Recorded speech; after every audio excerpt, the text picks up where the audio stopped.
It's Heritage Month. We've just come out of a big Braai weekend with a Springbok victory in Cape Town, and we're here in the Babylonstoren Butchery with Jaco and Shelvin.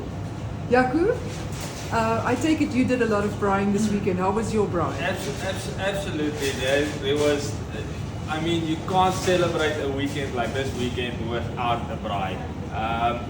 This weekend, I was fortunate enough, and I wanted to do a staan rib, a traditional lamb rib, and thought, let's spice it up a bit. Let's take a pork belly roast and do it exactly the same as we would do a staan rib. Absolutely amazing.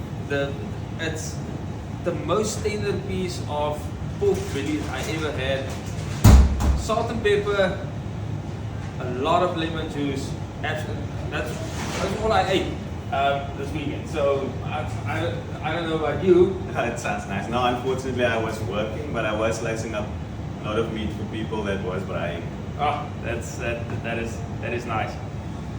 Heritage Month, it's the month where us as South Africans like to braai. It is. I mean, we don't need an excuse to braai, but I mean, if we get a month to celebrate it, then I mean, we do the most with this month.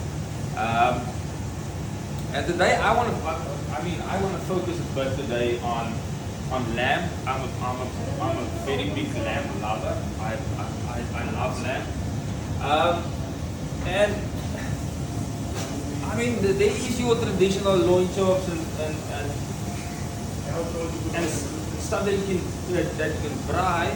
But what I want to do today is I want to sort of introduce people to the stuff that it's not freely available out there, but we have it at Babylonstoren. For example, a lamb rump.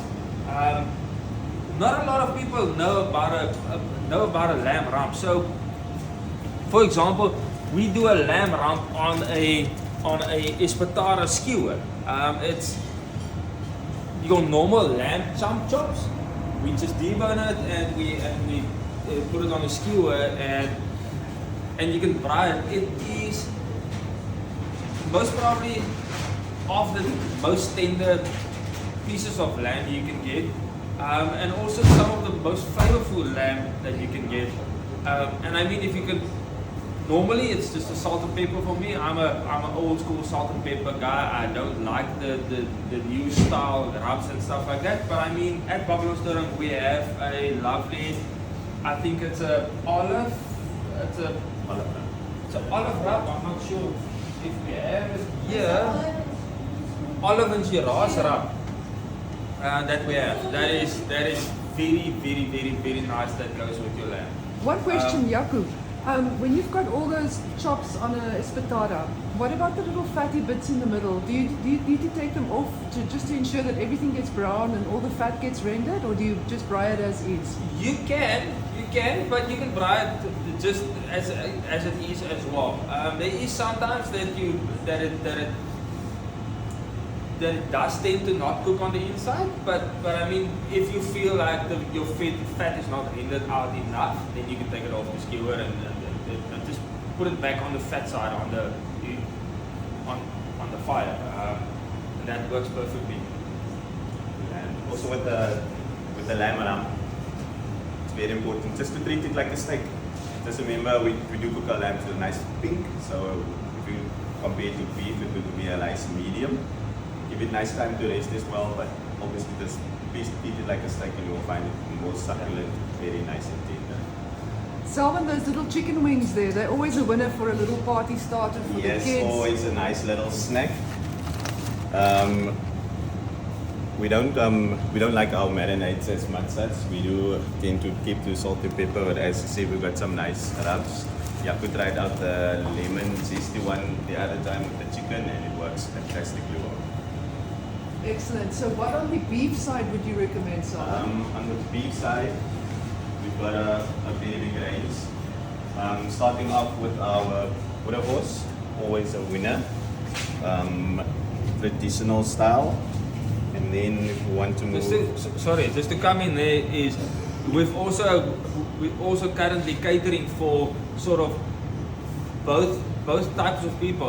We've got a normal beef boerewors, which contains beef and pork, and then we've also got just a plain Kianina boerewors, which contains only beef.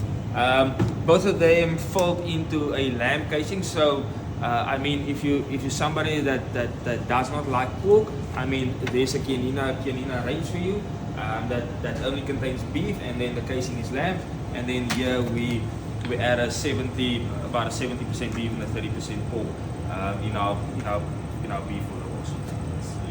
So that's our rubs, our olive rub, olive and shiraz, as you can see, and our nice citrusy rub for our chicken as well. Yeah. So this would give off like a purple-ish color to your, even if, although it doesn't look like it, but it gives a nice purple color to your lamb, which it looks amazing on the fire. Salmon on steaks. On steaks, we've got a whole range starting from our sirloins, our rams, and to our fillets. Me personally, I'm more of a rump guy, just because it's got a little bit more flavor. But as you can see, our sirloin's got a nice bit of fat on it always. And tell me, Shelvin, these beef ribeye roasts, they look absolutely amazing. Yes. How would you do that? Certainly not on the coals. Yes, a lot of people prefer it in the oven. Just nice color on it. In a 180-degree oven, we give it a big cut like this. We'll give it a half an hour, depending on how you would like it. Half an hour to 45 minutes. And then you have a nice cut. I'm like repeating myself, but please rest your steaks. Don't just take it out the oven, cut it up, give it about 15 minutes resting time, and you'll find nice, delicious tender steak afterwards. And equally important to bring it up to room temperature. A lot of people don't think of that, no? Also, It's very important to bring meat to room temperature before you cook it. It makes such a big difference to the way it's cooking on the fire or even in the oven. It gets to temperature much quicker than an ice cold steak would do. Normally, an ice cold steak tends to burn on the outside before it's even starting to warm up on the inside. Where with a normal, if you bring a steak up to room temperature, it cooks so much more evenly throughout the steak. On the beef ribeye roast. So what I like to do is sometimes I go to a butchery and I find a steak like this. And this steak is slightly too thin for me, for my liking.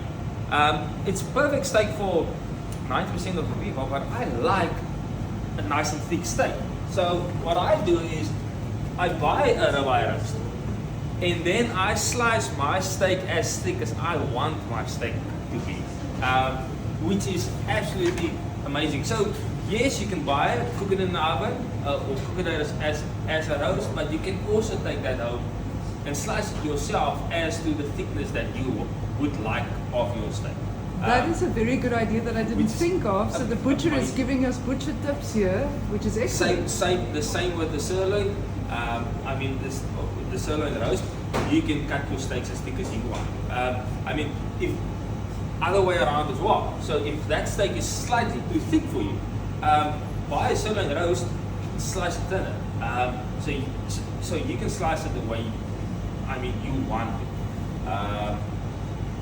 There's something from my side. The fillets as well. Buy a fillet roast, slice it to your. You would have bought 4 fillet portions. Buy a fillet roast and slice it the thickness that you want. Exactly, it's a very clever idea that I haven't thought of. To sit with our fillet, we've got our pepper fillet. It's covered in a pepper crust, which got pink peppercorn, black peppercorns, coriander. Very important if you want to braai or even cook it in the oven, please seal it off first in a pan, just as help with the pepper sticking to the meat itself, and then you can transfer it into your oven or onto the coals. But that's help. The sealing off does help with the sticking of the pepper to the meat itself. And then just would like to give an honorable mention to our skewers. As you can see, it's on a rosemary skewer stick. When I got here, when I started working here first, I thought, why are we doing this on a rosemary skewer stick? And when we could just stick it in a normal toothpick, but the intense flavor of the rosemary helps. It puts it in on a different level. Just that little piece of rosemary on a stick, you'll find it as a nice snack before the braai. It's almost as if it marinates. Yes. It sort of marinates in the rosemary, because when you Exactly. open this packet up, you get that a sort of intense flavor of rosemary. And then I just add salt and pepper, because Yes, there's already sort of that herby flavor that comes from the rosemary. Add salt and pepper, and it's nice. It's amazing. Is there any other product you would like to bring to people's attention this Heritage Month? I mean, I can keep you busy for the whole day. There is so much more. I mean, if we have this morning, if we can just walk around here.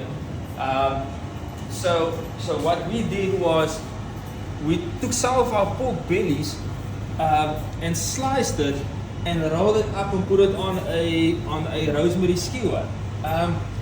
They call it a pork lollipop or a pork pinwheel or something like that.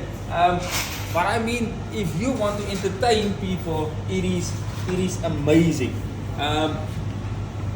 What we have here is, for example, a pork cook system. It is, I mean, if you want to buy a whole pork belly, slice it into strips, the same as you would cut your dough into strips for a cook sister, you just do it with a pork belly and you braai that. It's amazing to entertain people with a product like that. I can imagine basted with a bit of honey, it would be wonderful. But I also have to ask, this is not where we display any of our fish, but we do have a great fish offering. We have amazing fish offerings. It is, Shelvin is, I come from the farm. I'm a sort of a old school meat guy, but Shelvin is, I mean, used to be a chef, and his fish knowledge is way more than mine are. So that's just Jaco trying to be nice. He only eats meat. He doesn't eat vegetable, he only eats meat. But yes, we do have a nice trout from Babylonstoren. Freshwater trout is always nice on the braai. Fish is always nice on the braai.